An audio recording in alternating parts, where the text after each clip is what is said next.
Hello and welcome to Civitavecchia. Unfortunately, there has been a bit of a problem today, but we'll tell you more about that in a minute. Yesterday we had a beautiful day in La Spezia, exploring some of those beautiful Cinque Terre towns and villages, and we were really looking forward to our day in Civitavecchia. However, all has not gone to plan. Hi, if you're new to our channel, we are Tom and Dom Travel, and we release a new cruise and travel related video every single week. So if you haven't done so already, hit that subscribe button and don't forget to give this video a like. So this morning we should have been docked in Civitavecchia at about 8 AM, but unfortunately as we got up super early, around 7 AM, ready for breakfast, we found that we were still at sea and nowhere near the port. In fact, when we checked outside, we seemed to be heading away from it. The seas were incredibly rough and we were being rocked from side to side, and unfortunately the port of Civitavecchia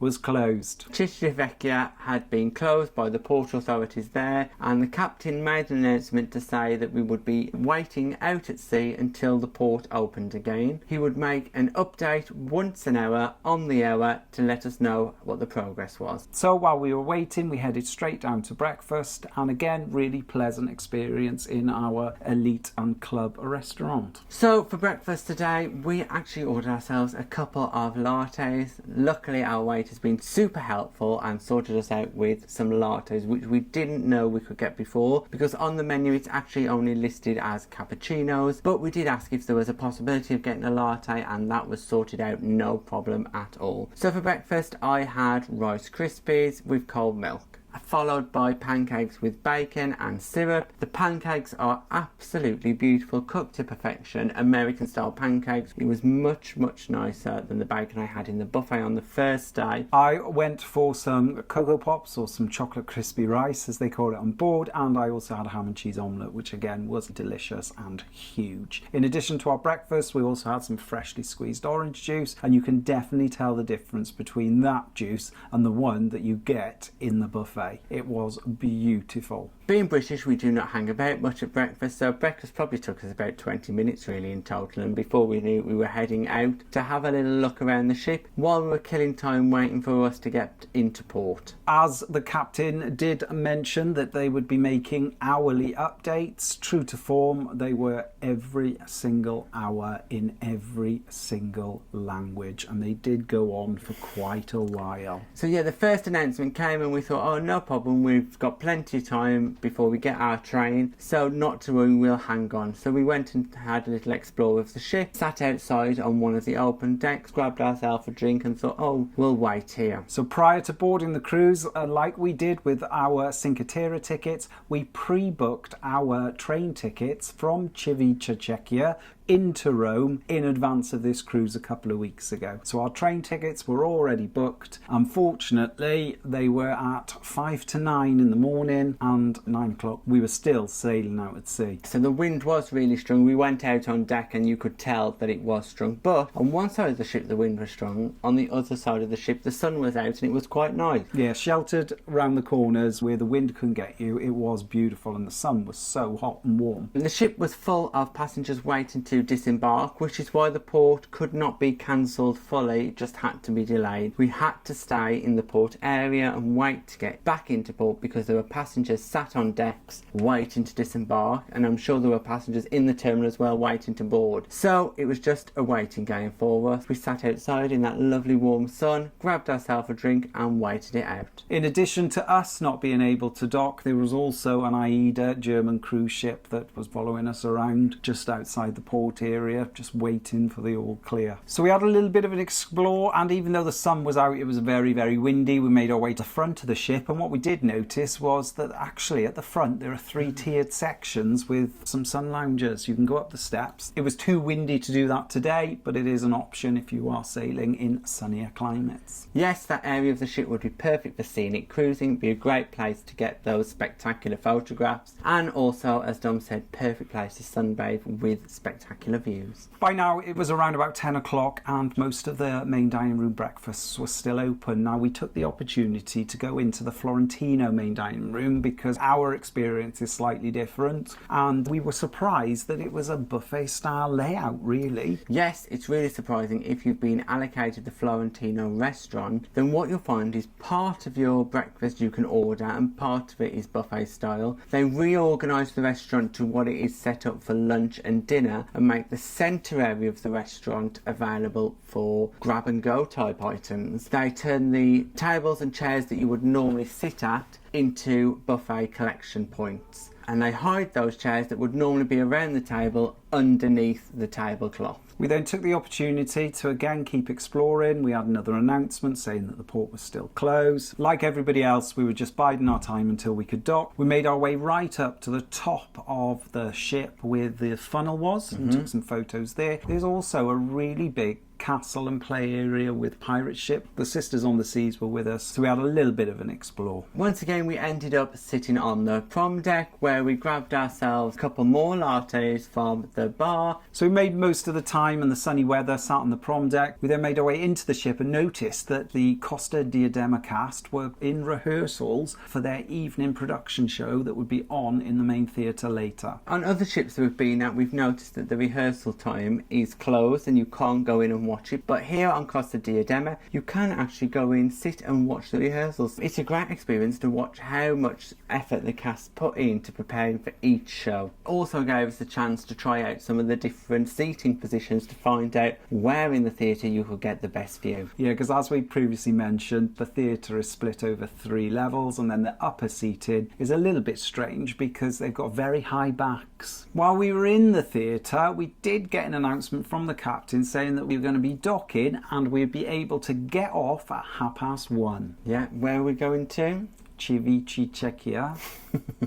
We made our way back to our room just to pick up a few bits. By now we'd fully realised and fully accepted that there would be no way we would be able to get into Rome and back today. So although we have booked our train tickets, fortunately they were relatively cheap. We only paid around about £8 each way. Just one of the things, if you don't take an organised excursion or insurance, then you miss out on that money. We went back to the cabin and we watched the sailing from our balcony into Civitavecchia, and it was absolutely beautiful. We sailed past some really great ships. And we docked right in between Peace Boat and Windstar ship. It didn't take too long at all really, did it? We were in no time once we were allowed into the port itself. The moment we could get off, that is exactly what we did, and there was quite a crowd also trying to do that. We headed right down to deck 0 here on Costa Diadema, because deck 0 is where passengers can disembark from, and the lift area and the exit of the ship was very busy. In Civitavecchia itself, you do need to take with you your ID as you're leaving the ship, as well as your cruise card, so please remember that.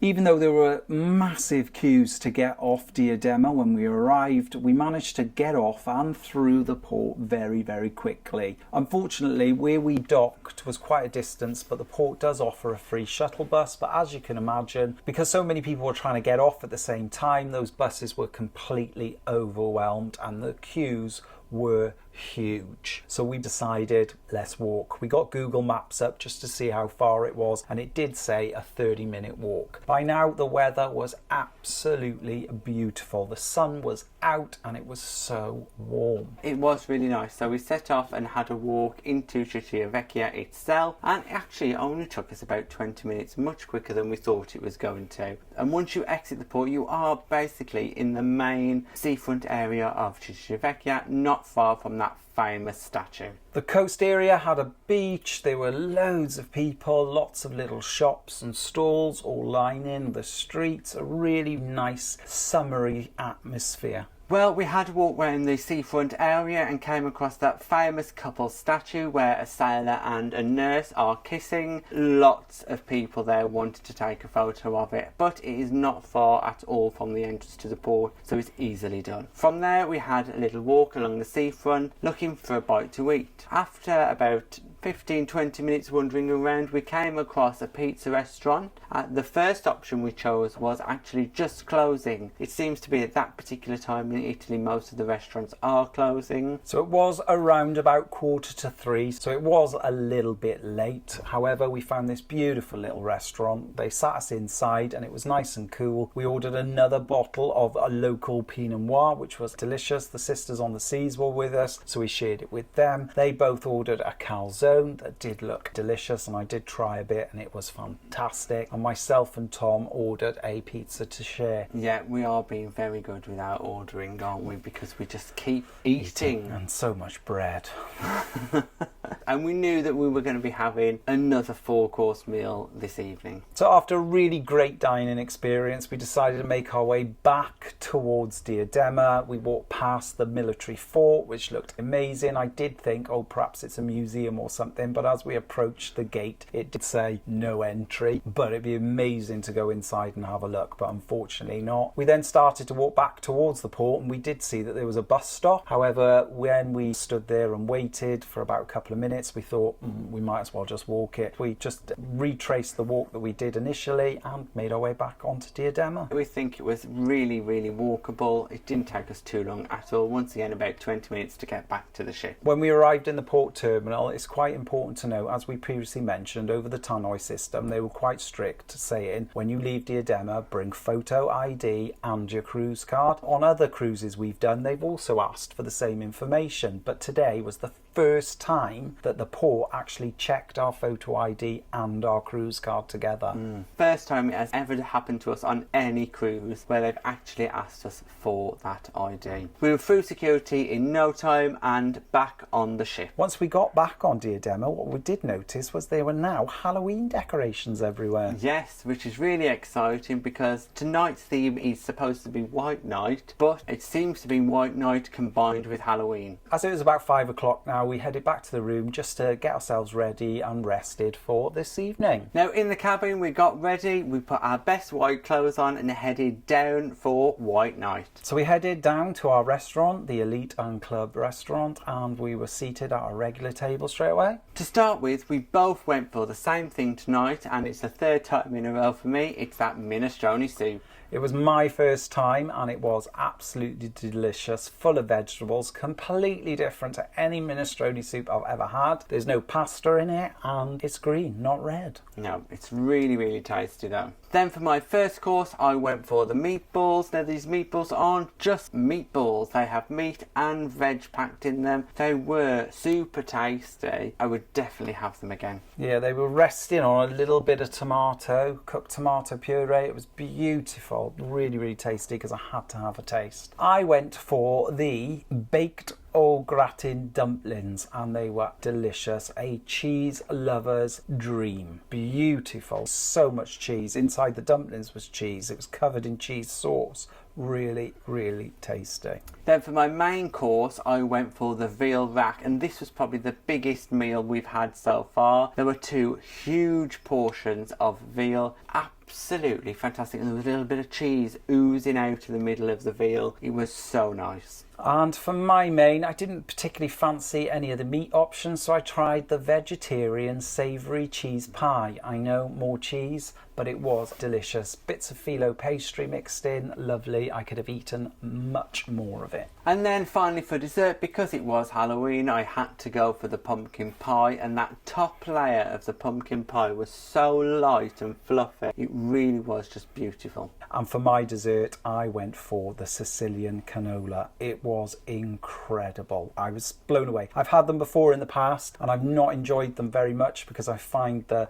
ricotta cheese filling a little bit too thick and dense, but this one was, it was mind-blowing. I thoroughly enjoyed it and I definitely have it again. To wash the meal down, I had a glass of white wine. The reason why I had white tonight was to protect my white night outfit. I didn't want any red liquids going near my top. And I was living on the edge because I still went for a nice glass of red wine and it was beautiful. Just a note about our menu in the dining room we've been allocated. There are a number of dishes that are slightly different, but the vast majority are exactly the same as the main dining room. There are a couple of gourmet selections that are specially made for that restaurant. We also went through a whole bread basket near enough as well.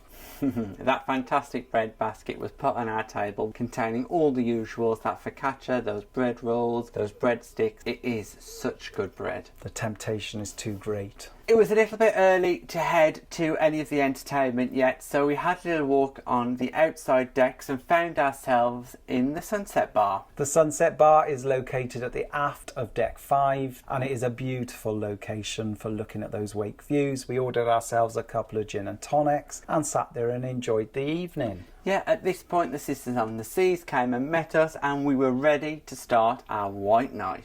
One thing about the bars on board, when you do order a drink, they will also give you a little cup/jar of peanuts, which we think is fantastic. Never had that on a cruise before. Really, really good service on board. What we did then, we headed straight to the front of the ship because before tonight's theatre show there was planned a Meet the Officers presentation, so we wanted to make sure we were in the theatre early. Once again, other passengers were reserving seats by leaving coats and jackets on the chairs so nobody else could sit there, which is not that great. It is quite annoying when someone, probably about 8 o'clock, has been and put their jacket down and turns back up 2 minutes before the show's about to start. However, there are plenty of seats inside the theatre. It just tends to be those good ones that are right at the front, centre view, that get booked up very, very quickly. Now, as we said, there was an officers' presentation where we got to meet many of the officers on board. What it wasn't was any of the deck officers, it was actually people from hospitality, from food and beverage, those type of officers rather than anyone from the bridge. Yeah, it would have been nice to have met the captain and seen some of the first officers and second officers like you do on other cruise lines. Yeah. After the introduction to some of the key members on Costa Diadema, it was time for tonight's performance of Feel the Beat. Now, Feel the Beat is a production show which takes us around the world looking at different types of music from around the world, as well as showcasing their particular dance styles. An example would be we had some Indian dance and music, we had some Irish dance and music. It was a really good show where we got to see different elements, but my favourite part was the finale where they did the Irish element and some of the male dancers were up dancing on podiums in water, which really looked spectacular. It was a really great show with lots of great music and the dancing was excellent. Overall, the entertainment on board Costa has been top notch. Really enjoyed every production show. Then after the theatre we headed to grab ourselves a drink in the piano bar. This is the first time we've managed to go in the piano bar and enjoy a couple of songs there from the pianist. We also went through the cocktail menu and selected a few delicious cocktails. Again, the vast majority of the cocktails that we like and drink are on our My Drinks package. For us so far, we're pretty glad that we didn't upgrade to the My Drinks Plus. So we sat in the piano bar, listened to the pianist, drinking a few cocktails, and then we realised the time. Yeah, it was time for the main event, that Halloween / white night party that was taking place up in the indoor pool area. So we quickly made our way up and wow, what a party. There were so many people up there. It was incredibly hot. I don't understand why they didn't just open the roof just a little bit. There were people there, Dom, with jumpers on and things. They thought it was cold. It's just us being Brits that we thought it was hot. The party was already going off. The entertainments team, the animation team on board, I don't know where they find their energy from. All of them were dancing from the minute we arrived to the minute we left, and when I mean dancing, they were high energy dances constantly. They wanted to get everybody involved. They were giving out free gifts. I ended up with a red witch's hat, which I absolutely loved. It was fab. They had fireworks going off, they had smoke, flashing disco lights, they decorated the pool area. We just loved it. The Halloween party started with a little presentation from the kids club. They were all dressed up in their little Halloween outfits. They've been practicing a little dance, so they did that. Now, the interesting thing about the kids club presentation that you would never get on a UK ship is the kids club started at 11:30 p.m. That was their time before the adult entertainment started. Shocking as it is, 11:30 p.m. full of kids ready to do their little dance routine. We then had a performance by the cast members from the production team, and they were incredible. Bearing in mind they'd just done a full production show down in the main theatre only an hour ago. As soon as that finished, we also had ice carving demonstration while a disco was going on. You didn't know where to look. There was so much happening. It was surprise after surprise. So we stayed up there. We ordered a couple of bottles of Bacardi Breezers, only because it's just nice and easy to hold, and we pretty much danced the night away to the DJ and the animation team on board. It was absolutely fantastic. Yeah, we continued to party with the entertainment team. At 1 a.m, the entertainment team finished their Halloween event, and that was the beginning of the White Night Disco. Yes, 1 a.m. was the start time of the White Night Disco. Fortunately, because of all the late night activities and entertainment, Costa Diadema did put on a free late night snack centre. All that was available was some spaghetti pasta with a sauce, but it was delicious and I had to have some. It was very garlicky, I can tell you that. Very garlicky. That was pretty much where we started to wind down our night. We knew it was getting really late. By this point it was about 2 a.m, so we headed back to our cabin. So although we didn't get the opportunity to visit Rome, and like we said, we did pre-book tickets on the train, again it'll give us a reason to come back again. We'd had a really pleasant day. The weather's been beautiful. The entertainment on board this evening has been absolutely top notch, and we have thoroughly enjoyed ourselves. This has been one of the best parties we've had. Tomorrow is a sea day, and we're really looking forward to seeing what's available on board. And we do plan on having a little bit of a lie-in, because after tonight's entertainment we will need it. Thanks for watching our day in Civitavecchia. If you've got any comments or questions, just pop them in the box below and we'll get back to you. If you'd like to support us further, we're also now available on Patreon. And please don't forget to like and subscribe and hit that notification button to never miss a video from us. Thanks for watching. Bye bye.